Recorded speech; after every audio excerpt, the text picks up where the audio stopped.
Eto naman po mga bossing ko ang isa sa mga paborito ko na dalahin kapag umaalis ako ng bahay or kaya hindi nawawala sa aking pitaka mga bossing.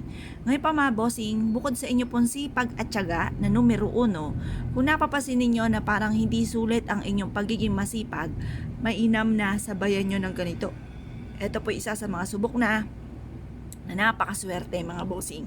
Ngayon pa mga bossing, ang gagawin lamang po natin, pipili ka ng malusog, mabintog na bawang. Kailangan sariwan-sariwa po siya. Kasi once na ito pa mga bossing ko ay patuyo na, yan po mga bossing ko, imbis po na kayo po ay swertihin po dyan, marami na yan nahigop na mga negatibo. Kaya mas mainam mga bossing ko, kayo po ay maghanap na ng mga ganito na sariwang-sariwa. Ngayon pa mga bossing dyan sa rep po ninyo, hindi na kayo lalabas, sa rep nyo na lamang po kayo kukuha.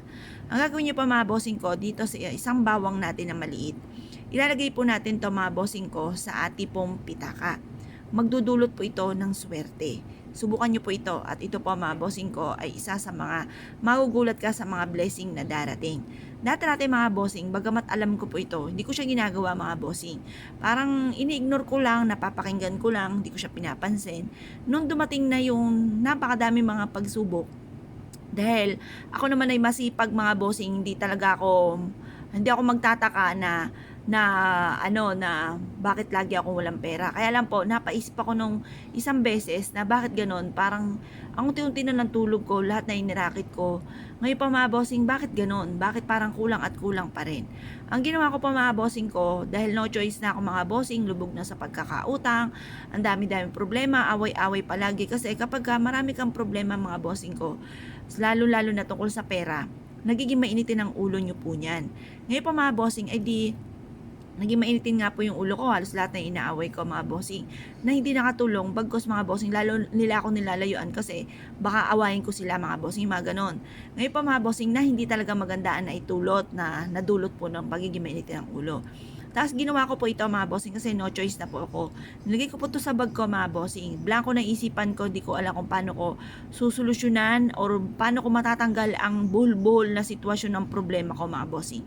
Ang ginawa ko nga po, nilagay ko po ito. Pagkatapos, bigla na lang po isang umaga, nakaisip ako ng gagawin ko. Tapos, minsan nakapaniginip din ako ng numero, yun, nakakatama din po tayo dyan.